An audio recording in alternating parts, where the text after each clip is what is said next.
Pada setuju nggak? Kalau tulisan ini mendingan dihapus.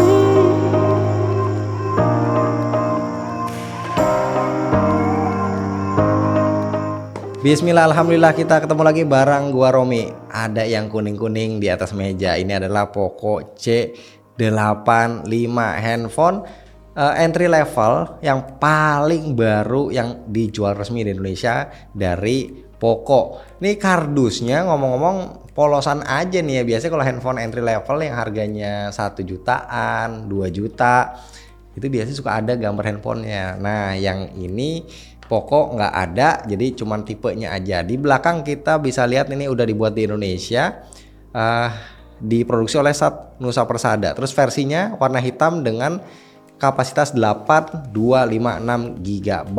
Garansinya seperti biasa ya, 15 bulan untuk perangkat headsetnya sendiri. Langsung yuk kita buka. Nah, Poco C85 ini sebenarnya bisa dibilang adalah kembaran dari handphone Xiaomi yang sebelumnya entry level juga udah dirilis duluan kurang lebih sekitar sebulan yang lalu, tapi nanti kita akan bahas belakangan. Kita lihat handphonenya dulu. Ada beberapa selling pointnya, ada baterainya 6000, layarnya gede, terus udah fast charging, pakai octa-core ya, dan juga clear 50 megapiksel AI dual kamera.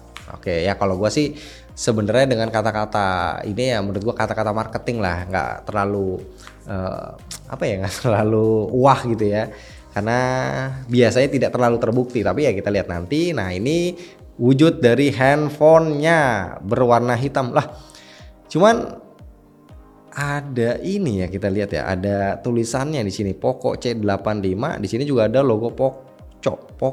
Jadi menurut gua ini kayak double ya, kayak tumpang tindih. Dan honestly ini menurut gua pribadi ya, ini nggak kurang enak sih, kurang estetik dilihatnya. Ada tulisan Poco C85 ini dengan polos aja dah. Tuh kayak gitu lebih enak kan daripada harus ada tulisan yang kayak gini. Oke, nah kita bahas lebih lanjut ntar ya. Kita coba cek dulu sebentar untuk isi paket penjualan yang lain. Ini sih ada SIM ejector, terus ada quick guide, ada pembatas buku, stiker, dan juga ada casing. Nah casingnya jelly case yang transparan aja seperti ini, seperti biasa ya. Kemudian ini kabel datanya warna putih, USB A to USB C, lalu ada chargernya dengan daya 33 watt, portnya USB A. Oke, kita balik lagi ke handphonenya. Seperti yang gua bilang tadi, ini warnanya hitam. Dia seperti dual tone, nggak tahu deh kelihatannya, harusnya kelihatan ya. Tuh kalau kena cahaya di sebelah kanan ini warnanya dia lebih pekat, dan juga sebenarnya ini agak gampang kotor kalau tangan kita berminyak, misalkan abis megang gorengan ya, makan gorengan terus langsung megang handphone ini nggak pakai casing. Nah itu bisa ngejiplak ya.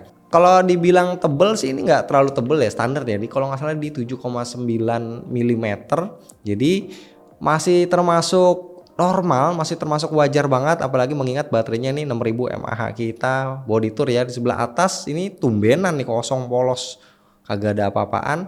Di sebelah kanan ada tombol volume dan juga tombol power. Nih tombol powernya pipih, yang artinya ini ada sensor fingerprint. Kemudian di bawah ada grill speaker, terus ada port USB-C, ada mikrofon, dan ada jack audio. Di sebelah kiri ini ada slot SIM card yang juga ada slot untuk micro SD.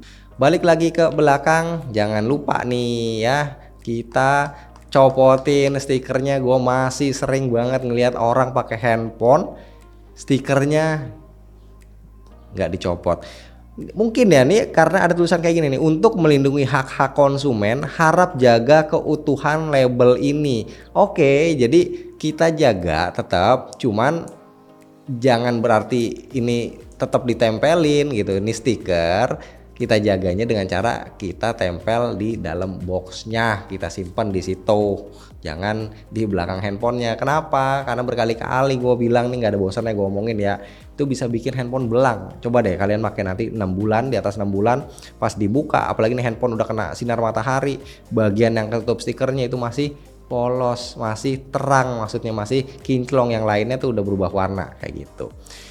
Oke, nah seperti yang gue bilang tadi, ini sebenarnya handphone adalah kembaran dari, nah nih ada yang udah mengenal handphone ini adalah Redmi 15C. Jadi kedua handphone ini plek ketiplek sama dari dimensi, dari ketebalannya, dari bobotnya gitu ya. Dan sebenarnya kalau kita lihat layoutnya juga sebenarnya sama. Kameranya dibuat seperti ini ya, agak lebih ke kiri ditaruhnya. Cuman bedanya kalau yang si Redmi 15C modul kameranya melotot ya, terpisah. Kalau si Poco ini menjadi satu, ada di dalam housing frame kameranya. Udah itu aja sih, selebihnya sih sama tuh. Kita lihat ya bagian bawah nih, tuh bagian bawahnya sama, bagian samping sama, terus tombol powernya tuh kan sama lagi ya. Jadi ini memang adalah handphone yang sama, cuma dijual dengan menjadi dua tipe yang berbeda. Oke, sekarang kita lanjut lagi fokus ke si Poco C85. Oke, sudah gua setup nih handphonenya, tampilannya seperti ini tuh ya. Ini app drawer, aplikasi yang terinstall seperti biasa cukup banyak untuk bloatware, apalagi game-game yang cemen nih ya teman-teman, tinggal hapus-hapusin aja kalau dirasa tidak perlu, tidak suka. Gua sudah install juga ada Antutu Benchmark, 3D Mark, dan juga ada PUBG Mobile. Ini buat iseng-iseng ngetes aja. Terus juga yang sebenarnya gua kurang suka nih kalau misalkan handphonenya Xiaomi atau Poco ya, yang apalagi yang kelas entry itu ada gangguan dari get apps. Ini biasanya gua disable karena gua merasa notifnya itu sangat-sangat mengganggu. Nah, ini setelah gua setup tadi sebenarnya awal-awal berasa agak nge-lag ya, standar lah ya, karena setting awal memang cukup berat, tapi setelahnya ini masih termasuk enak ya, cukup fluid lah. Terus juga BTW dia ada minta update ya, cuma gua nanti aja deh belakangan gua update karena size-nya lumayan gede. Nah, kita lihat dulu deh untuk Android versionnya, dia Android 15. Kemudian security patch-nya ini belum versi update, masih ada di bulan Juni. Nah, kalau setelah di-update gua nggak tahu dah nanti akan masuknya ke bulan apakah Juli atau edisi Agustus. Storage-nya 256, yang terpakainya 39 GB untuk sistem dan juga aplikasi yang sudah gue install tadi, termasuk ada aplikasi Benchmark dan juga PUBG. Nah, sekarang kita mau fokus ke layar ya. Jadi kalau bagian belakangnya nih, dilihat dari belakang backdoor-nya, menurut gue ini oke, cukup kekinian. Kurangnya cuma satu aja nih, tulisan Poco C85-nya ini menurut gue nggak asik ya.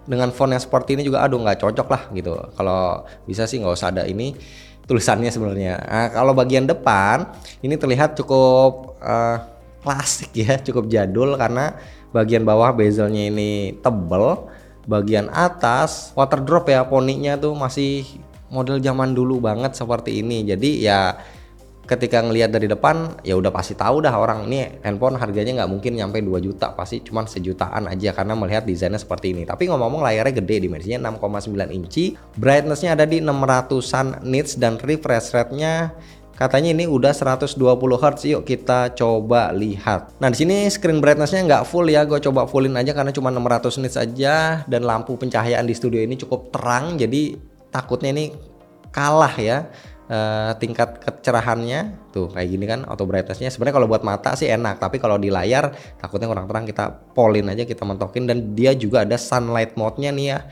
buat dipakai di bawah terik matahari, membantu untuk ngeboost kontrasnya. Kemudian refresh rate-nya, nah ini kita bisa set 60 atau up to 120 Hz ya. Ini up to 120 Hz. Jadi dia tidak bisa manteng fix di 120, dan nggak ada pilihan aplikasi apa aja yang bisa berjalan di 120 Hz nya. Tadi kan kalau dari spek ya, kapasitas itu cukup oke ya, 8 GB per 256 GB. Untuk storage-nya kayaknya ini pasti pakai eMMC ya chipsetnya. Nah, yuk kita lihat bareng-bareng. Nih, gua udah benchmark tadi. Skornya dapat 377.000 dengan CPU skor 142.000 dan GPU skornya cuma 23.000. Ini relatif kecil ya untuk skor GPU-nya. Kenapa? Karena memang chipsetnya ini masih 4G, dia pakai Helio G81 Ultra dengan GPU Mali G52 dual core, dan resolusinya biar nggak terlalu berat kalau misalkan dipakai main game ataupun yang game cemen ataupun game yang agak berat ya, kelas menengah gitu, biar nggak terlalu berat rendernya. Ternyata layar ini cuma 720p aja ya, belum Full HD. Kemudian untuk baterainya seperti yang gue bilang di awal, kapasitasnya 6000 mAh, ngecharge-nya bisa 33 watt dan juga bisa reverse charging di 10 watt. Sekarang kita coba untuk nonton YouTube ya. Ini HDR udah pasti nggak bisa. Untuk nonton YouTube bisa resolusinya, tapi dia bisa sampai pilihannya 2160 loh ya, bisa 4K. Gokil juga, cuman internetnya nggak kuat nih. Ya kalau sampai 4K kita coba yang 1440p aja. Nah ini gambarnya ya menurut gua kita nggak bisa komplain kayak gimana banget ya. Maksudnya untuk performa, chipset, GPU dan juga kualitas layar, karena kan ini harganya cuma 1 jutaan aja. Ya tampilannya sih enak-enak aja dilihatnya. Cuman ya memang brightnessnya dynamic range-nya memang karena dia nggak ada HDR, jadi untuk warna gelapnya ya cenderung shadow-nya itu pekat ya. Jadi nggak ngangkat, nggak kayak layar-layar kelas menengah ke atas. Tapi overall kalau teman-teman nggak biasa, maksudnya bukan sehari-hari pakai layar HDR, ya akan melihat layar ini dengan asik-asik aja, enak-enak aja. Gambarnya menurut gua tajam. Jadi 720p-nya itu nggak kelihatan pixelated lah, nggak kelihatan kayak pixelnya tuh kecil gitu. Jadi kalau buat nonton ini samar, kelihatannya sih bagus-bagus aja ya, dan dia bisa resolusi tinggi juga. Kemudian sekarang kita coba untuk speakernya.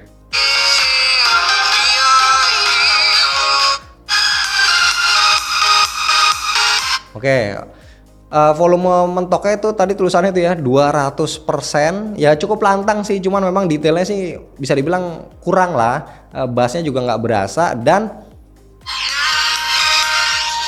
ini balik lagi nih, speakernya cuman ada di bawah sini aja ya, jadi nggak stereo. Harusnya ya untuk Xiaomi ya yang istilahnya mengedepankan spek, dan dari dulu kita tahu ya handphone-handphonenya udah sering stereo, banyak yang stereo. Sekarang dia balik lagi ke single. Nah ini yang cukup disayangkan ya.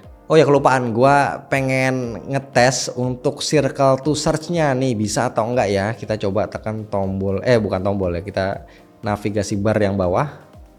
Tahan. Ternyata dia sudah bisa native circle to search. Ya lumayan lah ini kalau kita pakai untuk cari sesuatu dengan singkat dan cepat gitu ya. Walaupun pas bukanya ini nggak terlalu responsif banget tuh. Tuh agak lama ya. Oke, kita coba lagi. Tuh. Ya ada prosesnya lah gitu. Cuman ya at least masih bisa. Nah sekarang kita coba untuk kamera. Jadi setupnya seperti biasa. Ini kan ala-alanya tuh 2 atau bahkan 3 kamera ya, dua kamera lah. Jadi kamera utamanya yang bener adalah yang sebelah atas. Kalau yang bawah ini ya bonus aja, dan yang ini yang kecil juga sama, ini bonus, bukan sensor apa-apa. Resolusinya 50 megapiksel untuk kamera belakang dan kamera depannya di 8 megapiksel. Nah interface kameranya seperti ini. Yuk kita coba langsung sambil foto. Kita dikasih 1 kali atau 2 kali toggle untuk lensanya ya. Focal length-nya nih 2 kalinya digital zoom. Kemudian maksimum zoomnya bisa sampai dengan 10 kali.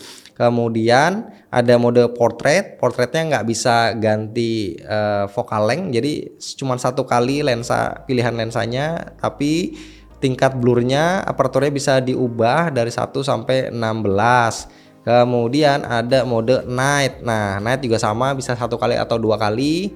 Kemudian ada mode ultra HD ya, ini untuk resolusi maksimalnya di 50 megapiksel, bisa 1 kali ataupun 2 kali juga sama ya.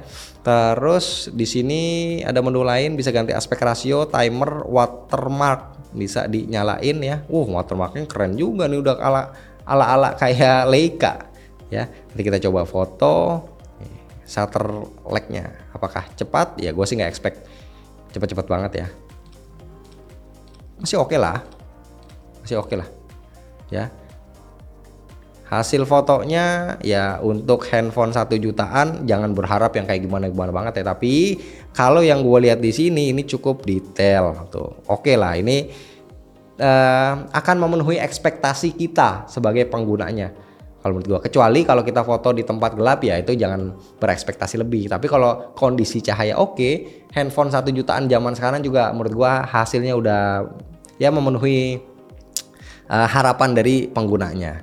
Kemudian untuk videonya ini mentoknya di Full HD di 30 fps. Lalu untuk kamera depannya yang 8 megapiksel ini surprisingly menurut gua bagus sih kamera depannya ya. Dia bisa di Full HD juga, mentoknya sama ya di 30 fps. Tapi kalau untuk foto menurut gua kamera depan ini masih oke sih, nggak burek gitu ya. 8 megapiksel, oh cakep lah. Masih oke lah, masih detail. Oke, kemudian untuk harganya nih ya. Jadi karena pas gua syuting ini tanggal 9 adalah tanggal handphone ini launching di Indonesia, dan gua udah syuting di pagi ya, jadi gua nggak tahu harganya ini bakal berapa. Yang pasti harganya 1 jutaan, harus di bawah 2 juta ya.